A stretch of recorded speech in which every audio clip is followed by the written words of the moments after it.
안녕하십니까. 이번 시간에는 MLR, 다중회귀 분석에 대해서 알아보도록 하겠습니다. 목차는 다음과 같이 구성이 되어 있습니다. 먼저, 회귀 분석은 통계 모형을 사용하는 대표적인 통계 분석입니다.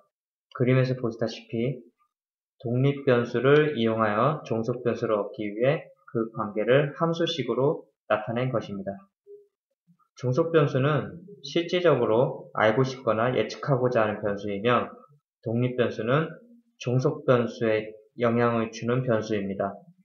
회귀 모형은 독립변수 수 및 반응변수의 분포에 따라 종류가 다양합니다.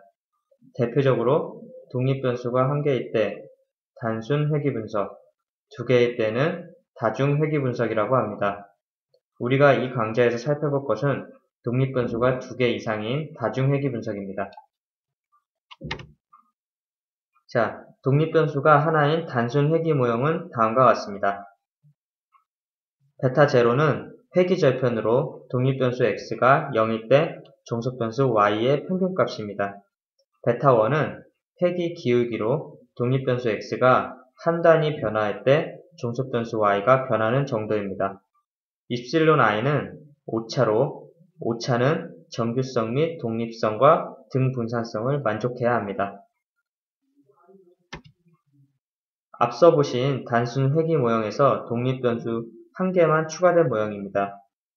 이 다중 회귀 분석 모형의 예시로 우리가 알고 싶은 종속변수인 최고 혈압은 몸무게, 나이, 운동량, 설명변수, 즉 독립변수로 각각 회귀 개수와 오차항의 영향으로 예측이 가능합니다. 선형 회귀 분석은 종속변수와 설명변수 간의 직선관계를 가정하여 설명변수들의 선형관계에 기초하여 종속변수의 값을 모형화하는 데 사용되는 통계분석 기법입니다. 우리의 관심사는 회귀 기울기 베타입니다. 설명변수가 한 단위 증가할 때 종속변수 역시 회귀 기울기 베타만큼 한 단위 증가 혹은 감소합니다. 회귀 절편 베타 제로는 모든 설명변수의 값이 0일 때 종속변수의 예측값입니다. 오차항 입실론은 불확실한 랜덤한 부분으로 정규 분포와 같은 통계 분포를 가정합니다. 다중선형 회귀 모형을 사용하기 위해선 기본 가정이 필요한데 첫 번째로 종속변수와 설명변수는 선형결합으로 표현되어야 합니다. 이것은 회귀 분석 전 산점도와 상관분석으로 확인할 수가 있습니다. 두 번째로 오차의 정규성과 등분산성, 독립성이 충족되어야 합니다. 이것은 회귀 분석 후 잔차 분석, 모형 진단 통계량으로 확인할 수가 있습니다. 잔차는 임의적인 오차로 잔차가 작을수록 추정 회귀 직선이 실제 관측 결과를 잘 설명해 준다는 의미입니다. 자, 다음은 회귀 개수의 추정 과정을 살펴보겠습니다. 자료를 가장 잘 요약해주는 회귀 개수, 즉 절편, 기울기를 찾는데 이것은 최소 자승 추정법에 근거하여 추정합니다. 대표적 추정 방법으로는 최소 제곱 추정법, 최대 가능도 추정법이 있습니다. 자세한 사항은 관련 서적을 참고해 주시기 바랍니다. 정규 방정식을 벡터 행렬식으로 표현하면 다음과 같고 이는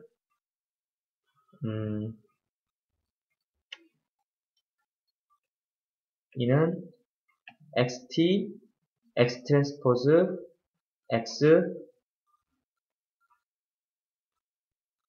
형식으로 나타낼 수가 있습니다.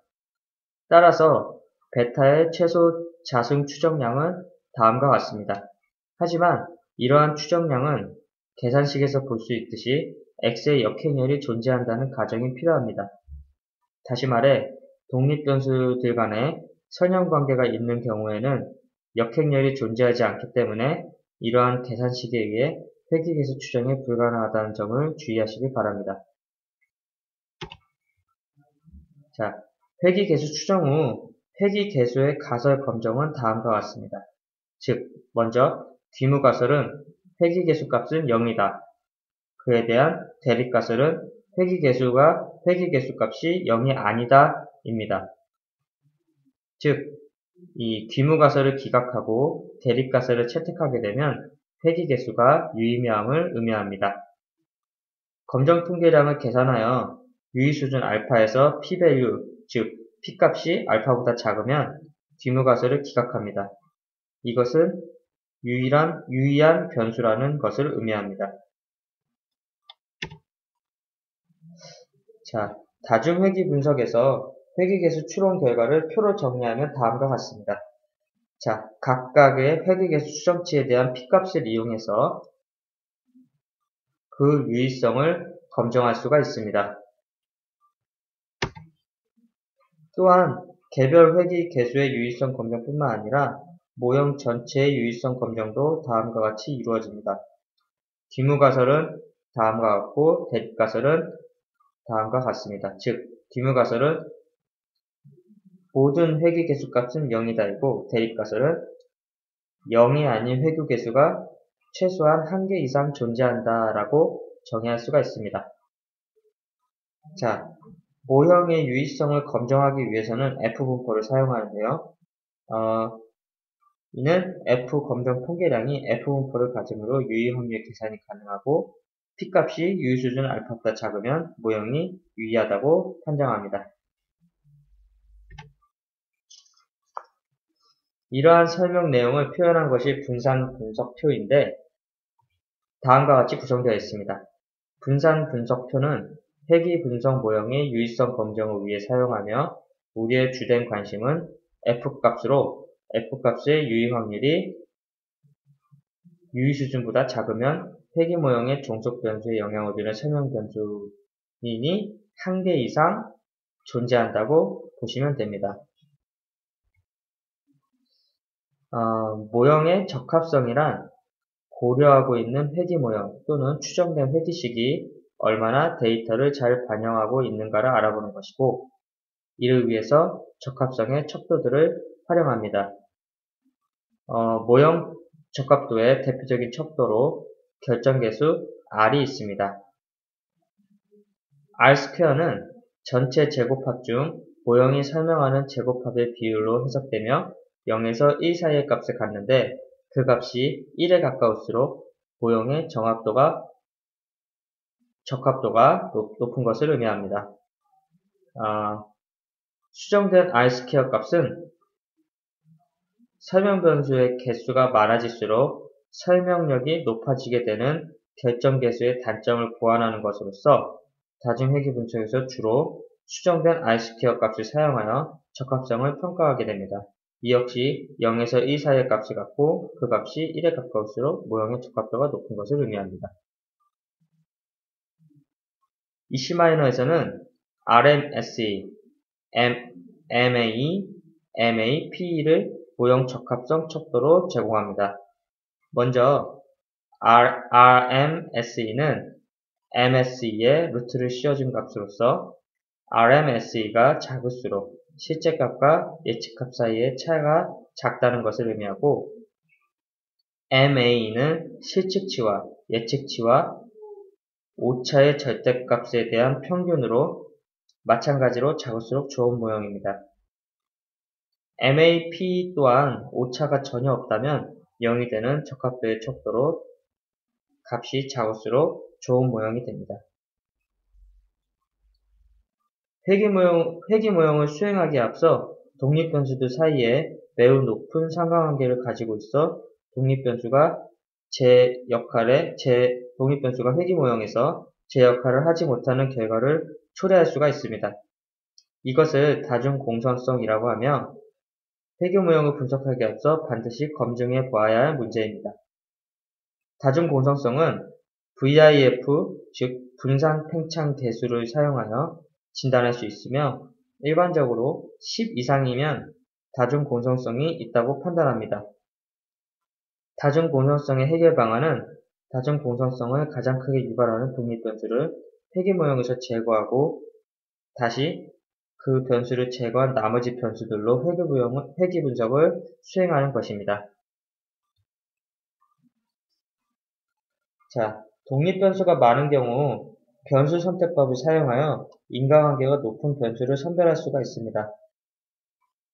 전진 선택법과 후진 제거법, 그리고 단계별 방법인 스텝와이즈 방법이 있습니다. 전진 선택법은 가장 큰 영향을 주는 변수부터 선택하여 모형에 포함시키는 방법이고, 후진 제거법은 처음에 독립 변수를 모두 포함시킨 모형에서 출발하여 가장 적은 영향을 주는 변수부터 하나씩 제거하여 더 이상 제거할 변수가 없을 때 그 모형을 최종적으로 선택하는 방법입니다. 두 방법의 단점은 한 번 변수를 넣거나 빼면 다시 추가하거나 제거할 수 없다는 점입니다.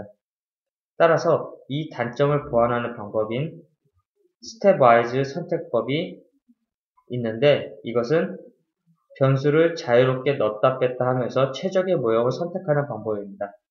따라서 주로 스텝와이즈 방법이 가장 광범위하게 사용됩니다. 자, 그럼 지금부터 EC마이너를 사용하여 다중회귀 분석을 어떻게 실시하는지에 대해서 스텝 바이 스텝으로 보여드리도록 하겠습니다.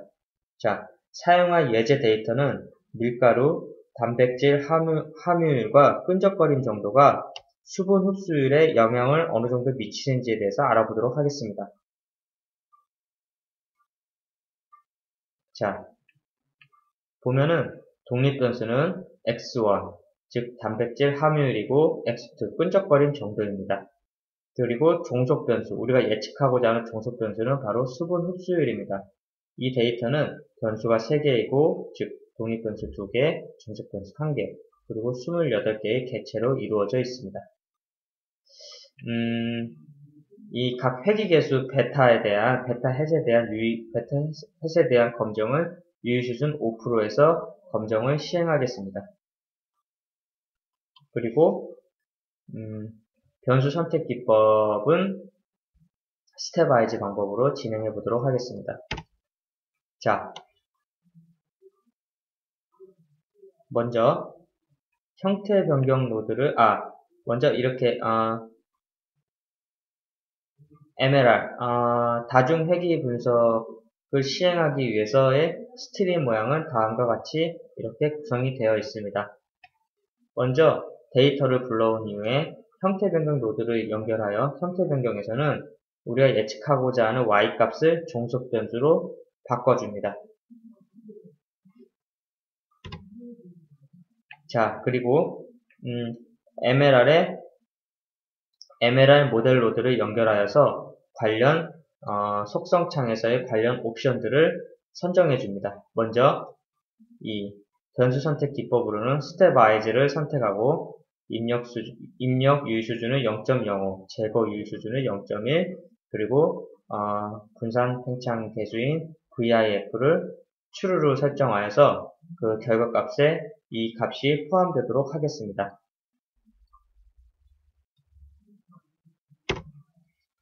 그리고 화면 표시를 연결한 이후에 클릭 후 실행을 하면은, 자, 다음과 같은 이 결과물을 볼 수가 있는데요. 이 x1, x2, y는 원 데이터에 있는 값들이고, 그 뒤에 붙은 세 개의 컬럼 y hat, 그리고 이 residual, 그리고 마지막에 leverage 값, 이 세 값은 이 결과에 의해서 나온 값입니다. 즉, 이 첫 번째 값은 회귀식에 의한 종속변수 y의 예측값이고, 두 번째는 잔차값, 즉 실제값에서 예측값을 뺀 값이고, 마지막 레버레이지는 이 값이 클수록 그 데이터는 이상치라는 것을 의미하는 값입니다.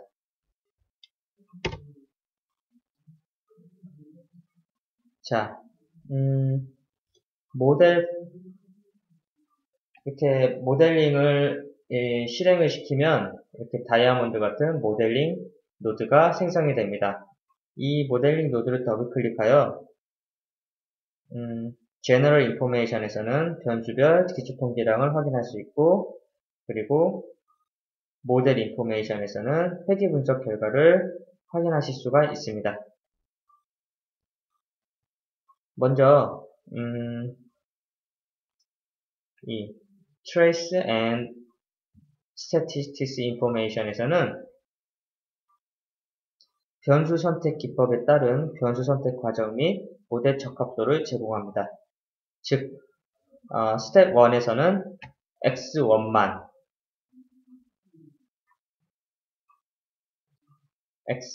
사용하여 회귀 분석을 실행하였고, 스텝 2에서는 X1과 2를 모두 사용하여 회귀 분석을 수행하였습니다. 수정된 R 스퀘어 값이 X1만 사용한 회귀 모델 0.09보다 두 개를 모두 사용한 회귀 모델이 0.96이므로 변수 선택 기법으로 인한 최종 선택 모델은 스텝 2의 X1, X2 변수를 모두 사용한 모델이 되겠습니다. 즉, X1과 X2를 독립 변수로 사용한 회귀 모델은 종속 변수 Y의 분산을 96% 설명한다고 저희는 해석할 수가 있습니다. 자, 그 다음에 확인할 수 있는 것은 회귀 정보입니다. 먼저 parameter estimate의 상수 19.4는 회귀 절편, 각 X1, X2의 회귀 개수는 1.44, 0.33으로 양의 방향으로 영향을 준다는 것을 볼 수가 있습니다. 따라서 그리고 유의 수준이 p-value 값이 모두 유의 수준 0.05보다 작기 때문에 뒤무가설을 기각하고 모두 유의한 변수라고 결론을 지을 수가 있습니다. 또한 마지막으로 VIF 값이 10보다 작으므로 다중 공정성은 문제는 없다고 판단됩니다. 자, 그리고 또 한 가지 확인하실 것은 분산 분석표입니다. 이 분산 분석표를 통해서 이 모형 자체의 유의성을 검증할 수가 있습니다. 앞서 말씀드린 바와 같이 뒤물가설과 대입가설은 다음과 같이 구성되어 있고, 자, 결과를 보면 이 모형의 이 p-value는 유의 수준 0.05보다 작으므로 이 모형이 유의함을 알 수가 있습니다.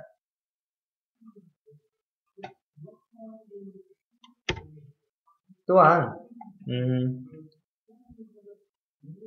이 표준 에러 정보를 통해서 이 모형의 적합성을 확인하실 수가 있는데요. 보면 adjusted R-square 값이 0.96, 즉 이 모델은 96%의 설명력을 갖고 있다라고 결론을 지을 수가 있습니다. 그리고 이 나머지 밑에 3개 값은 작을수록 좋은 값이라는 것을 앞서 설명드린 바가 있습니다.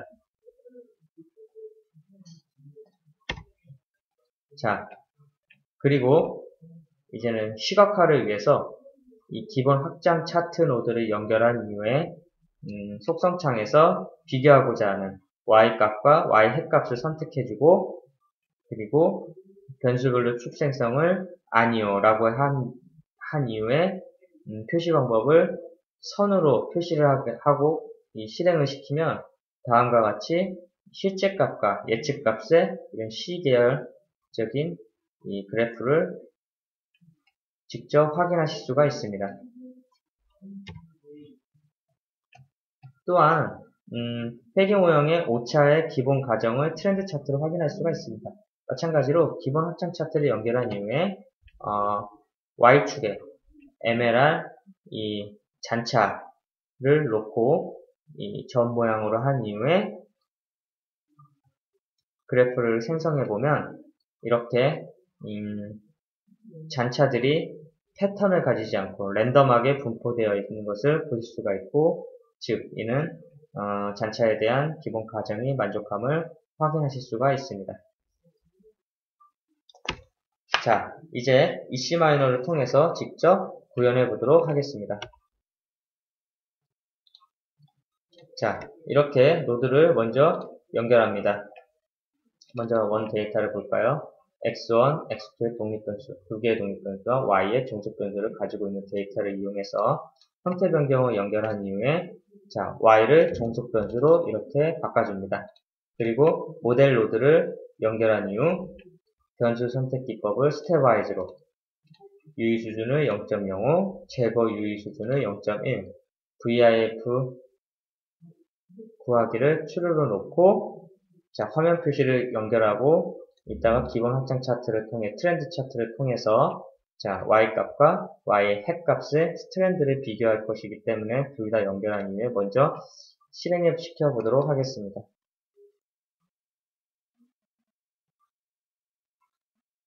자, 이렇게 아까 앞서 설명드린 결과가 이렇게 출력이 됨을 확인하실 수가 있습니다. 또한 이렇게 실행과 동시에 생긴 모델링 노드를 더블 클릭하면 제너럴 인폼과 모델 인폼을 통해서 앞서 설명드린 모든 결과치를 직접 눈으로 확인하실 수가 있습니다. 또 기본 확장 차트를 활용해서 자, 우리가 비교하고자 하는 y와 또 y hat 이것을 두 개를 선택한 이후에 자, 변수별로 축생성을 아니요, 동시에 비교해야 되기 때문에 아니요라고 하고 선으로 연결한 이후 자, 실행시켜 보도록 하겠습니다. 자, 이렇게 빨간 선은 실제 y값, 파란 선은 회귀 모형에 의한 이 예측 y값의 이런 움직임을 동시에 비교할 수가 있습니다. 자, 그리고 마지막으로 잔차에 대한 자, 점으로 표시한 이후 실행시켜 보도록 하겠습니다. 자, 이런 식으로 데이터 인덱스 X축, Y축에는 자, 잔차, 그 잔차가 어떤 패턴을 가지지 않고 랜덤하게 분포되어 있다는 것을 확인하실 수가 있습니다. 자, 이상 교육을 마치겠습니다. 감사합니다.